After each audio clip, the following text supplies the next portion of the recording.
Perhaps an archetypal expression of a typical and seemingly innocuous everyday moment in a theme park takes place in that situation in which one enters a themed environment, such as a tropical one, in which one's visual cues of a lush environment with flora, fauna, and numerous other themed elements are combined with the sonic order that is deemed appropriate or as complementary to that visual order at hand.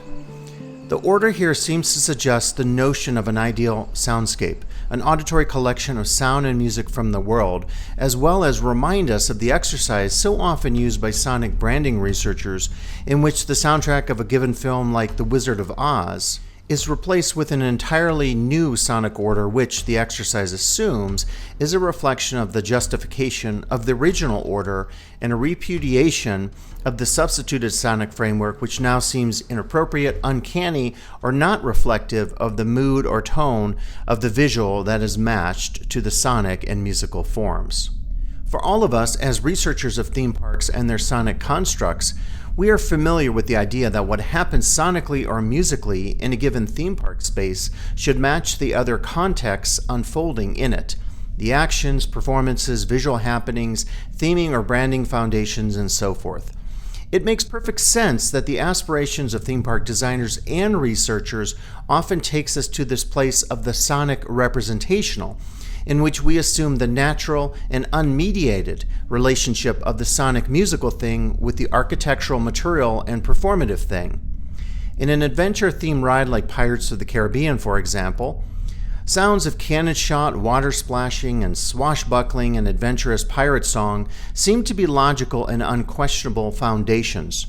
Yet, as I will show in this paper, I would suggest here that at this first instance we have affirmed C.S. Peirce's semiotic models in favor of Saussure's. In Peirce's tripartite system of signification, we have privileged both the icon, a resemblance, and the index, a causal or a physical linkage, to suggest that the ways in which sounds and musical forms are attached to everything else in the theme park follow natural, predetermined, and obvious pathways. Using Saussure's work in contrast leads us to understand that these relationships of signification are arbitrary, meaning there is no natural reason a certain sound means something. The sounds and music we hear while inside the pirate-themed dark ride are based on convention, cultural codes, and associations that over time, through their repetition, or as Derrida says, their dissemination, become solidified in our minds, in some cases becoming sonic cliches, earworms, or sonic orders that may become devoid of authenticity in the minds of guests who enjoy theme parks. To return to Derrida's ideas of how meaning is made, we may say that the result of our privileging of a naturalistic sound order in theme parks leads to certain slippages in which, like the water that flows unbounded in a dark water ride, the sonic associations we have been studying lead us then to the traces, remainders, and unintended sonic consequences that allow us to develop a new toolkit to study the significance of these spaces. We can imagine here through AI interpretations, theme park sonic ethnographers who wield powerful recording devices. Like any other field recorder, these devices replicate and allow us to remember sounds and musical forms in the most pristine and high-fidelity sense. Yet they have one special feature that allows the sonic researcher to theoretically filter out the conceptual frequencies that, I will argue, prevent us from both understanding the sonic nature of theme park spaces and from participating in their transformations as we recontextualize the theme park in the context of the Anthropocene, or the era denoted by the incredible and negative effect of humans on the natural world. As I take us through some of these sonic theme park case studies today, I will suggest that the fictional recorders used by these sonic ethnographers provide an ability to reorient our associations with theme parks and their sonic and musical orders. I will express this ability with a series of axioms intended as summaries of my main ideas today. The first of these flows from my initial example of the sounds we associate with a pirate-themed ride. Namely, we ought critically unpack and deconstruct in both Derrida's and Foucault's suggestions and senses the myriad ways in which existing sonic and musical associations and their form of signification are created and maintained in theme parks. Sound, whether in a theme park space or any other, as we know, is one of the most powerful forms of signification. The issue we face situating this sensory mode within theme park studies is not merely the ways in which sound and music are constructed as signifying entities, but more appropriately, how they are used, or better, deployed in these amusement spaces. Alain Corbin's Village Bells, The Culture of the Senses in the 19th Century French Countryside, is a significant work in this regard, as it reminds us that the use of sound or music in any space allows the bearer of the auditory means to wield vast authority and social control, and even dictate existential directions of the listeners. In the small French 19th century villages, church bells functioned as temporal devices that regulated the rhythms of life and also denoted daily events, extraordinary events like death or celebration, and emergencies. As industrialization and secularization took hold, the temporal regularity and predictable power of bells lost their community hold, only to be supplanted by the temporal and sonic forces of trains, factory machines, and clocks, in what would become a new fragmented soundscape and temporal order. Not unlike R. Murray Schafer's groundbreaking book, The Soundscape, Corbin's study of bells shows us how cemented oral authority is to the ordering of space, time, and social behavior. In such cases, sound does not simply accompany life, it structures it.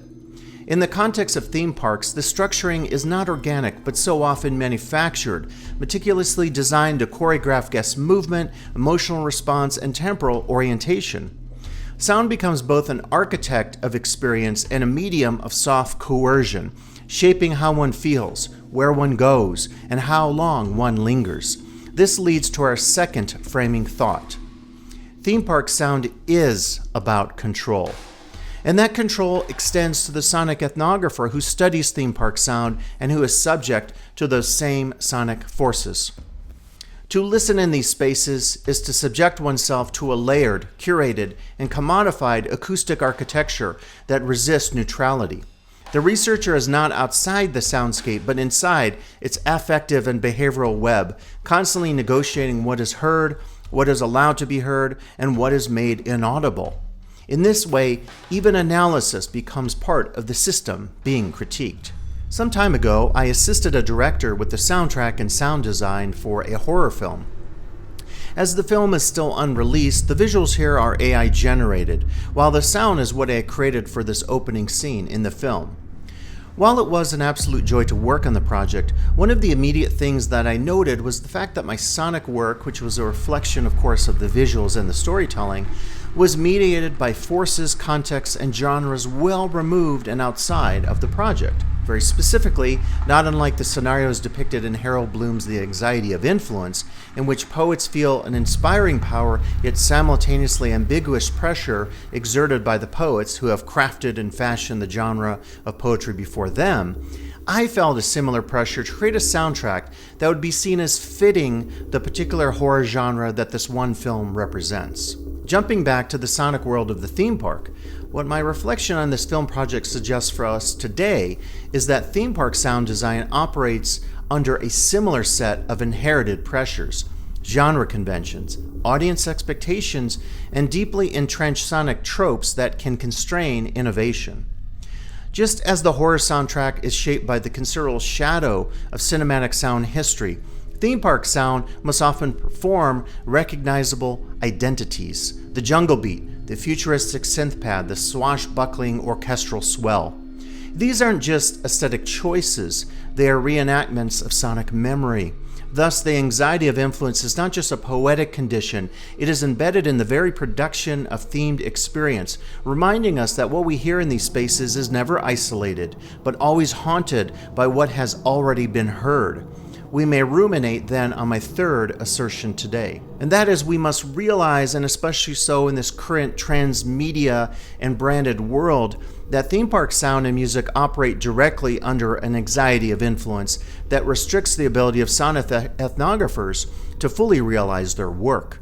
At the same time, the acknowledgement of this fact allows them to actually develop new methods and approaches that embrace intertextuality, foreground the instability of meaning, of sound and related forms, and account for this layered media history that is embedded in every theme park sonic cue.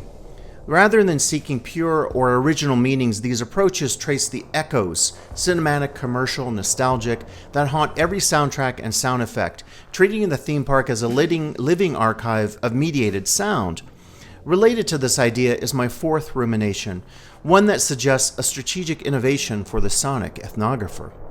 The theme park, as an archive of sound, reminds us that we should consider the use of new alternative musical and sonic modes or tropes that represent one way to remix and create new relationships among sonic and musical signifiers in the conceptual theme park soundscape.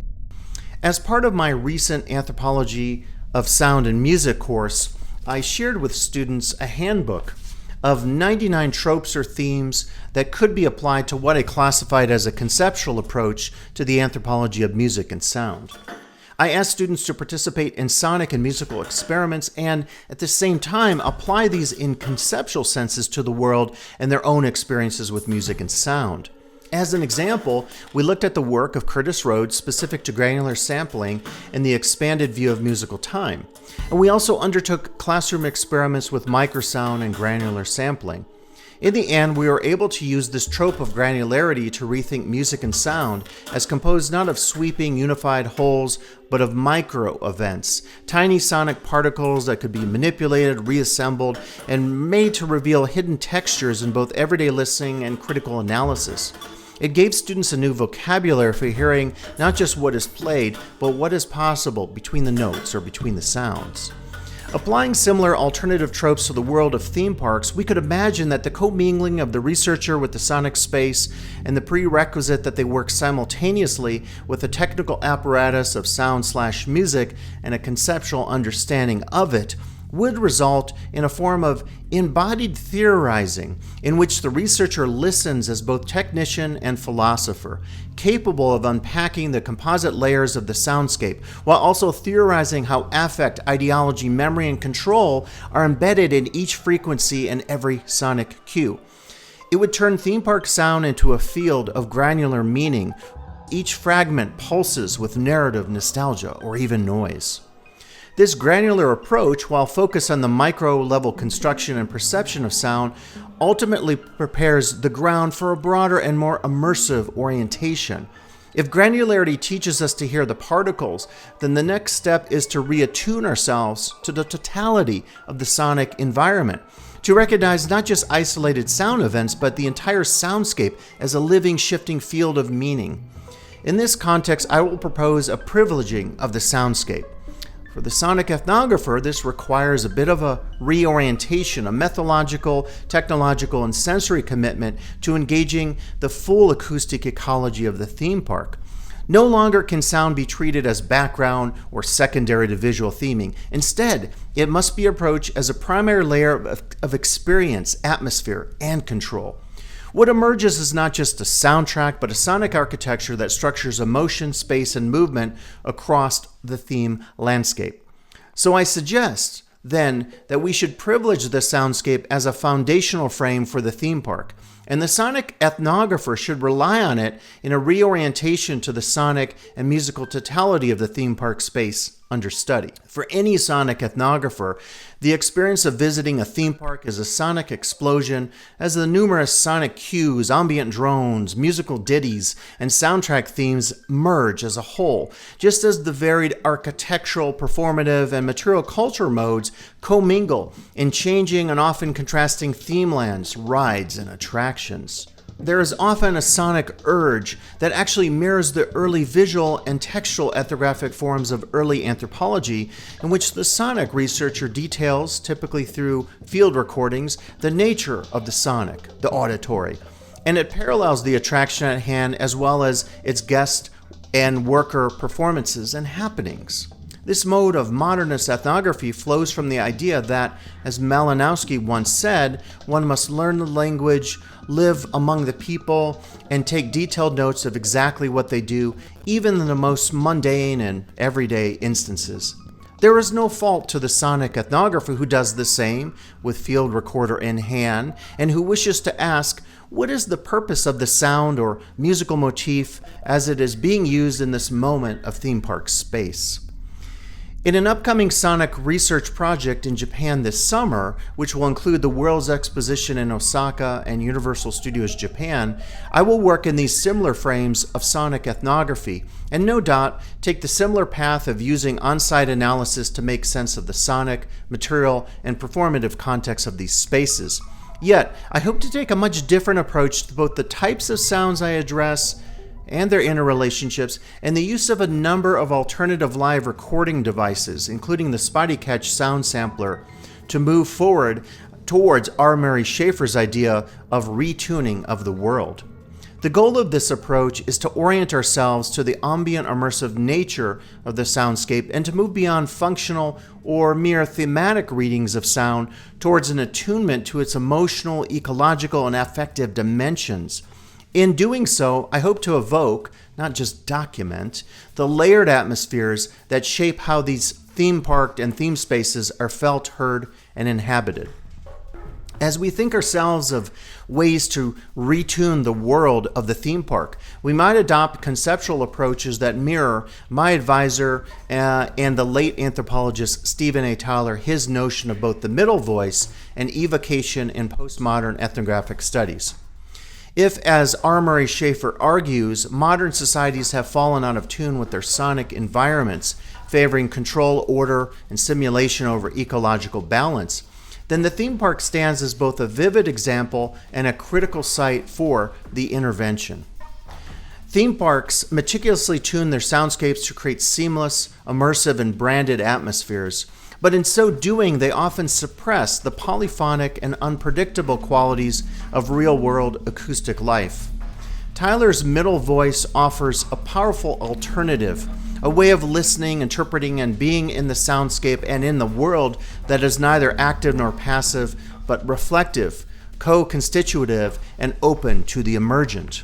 In this section, I explore how adopting a middle voice stance might allow the sonic ethnographer to evoke rather than describe, to participate rather than decode, and ultimately to hear the theme park anew, not as a closed system of meaning, but as a space of acoustic possibility.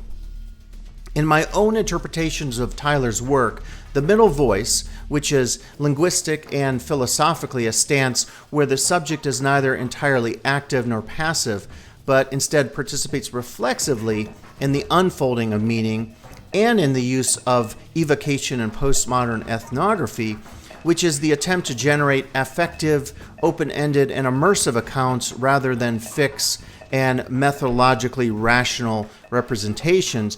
I believe these may be applied to future sonic studies that attempt to thus retune the world. This might include fieldwork practices that center on the ethnographer as both listener and participant in the soundscape, creative methods that use sound to evoke rather than explain, including sonic diaries, ambient compositions, or affective mapping, and analytical frameworks that embrace ambiguity, drift, and co-presence rather than categorical coding or extraction. As I have suggested earlier, this shift in the focus of the research is simultaneously technological, conceptual, representational, and creative in nature. Whether we be the researcher or guest in a sonic example like this one from a Disney theme park, instead of being, quote, sounded upon by the park and its sonic and musical machinations, we emerge from it as co-composers of the experience, shaped by the soundscape, but also shaping it through our movement, emotion, memory, and interpretive acts. In this way, the soundscape is not merely imposed, but it is lived, echoed, and occasionally even disrupted by those like us who inhabit it. In Tyler's mind, quote, ethnography is a meditative vehicle because we come to it not as a map of knowledge, nor as a guide to action, nor even as entertainment. We come to it as the start of a different kind of journey. This journey, where we are headed sonically and ethnographically and where this talk will end, is with the framing of a fictional Anthropocene theme park. As I suggest in the next axiom, we should consider framing both the theme park as a design space and what it is to become, and its literal spaces as sonic worlds to be studied as reflections on and solutions to the pressing concerns of the Anthropocene, that era defined by the negative and apocalyptic effects of humans on the planet, its ecosystems, and all the other species. In this framing, sonic ethnography becomes not just a mode of listening, but a form of speculative design, a way to tune into the future, to prototype new acoustic imaginaries, and to trace how sound might serve as both warning and remedy in a world increasingly defined by collapse. The ideas I have suggested today are speculative and suggest only a possible way forward in terms of rethinking how we study, design, and inhabit sonic environments, especially those as curated and symbolically charged as theme parks. By engaging with these concepts I have suggested today, we may open ourselves to alternative modes of listening, knowing, and imagining. These approaches do not promise clarity or closure, but instead invite us to dwell in the resonance, to feel the dissonance, and to indeed co-compose the worlds we move through, one sonic fragment of a theme park space at a time. Thank you very much.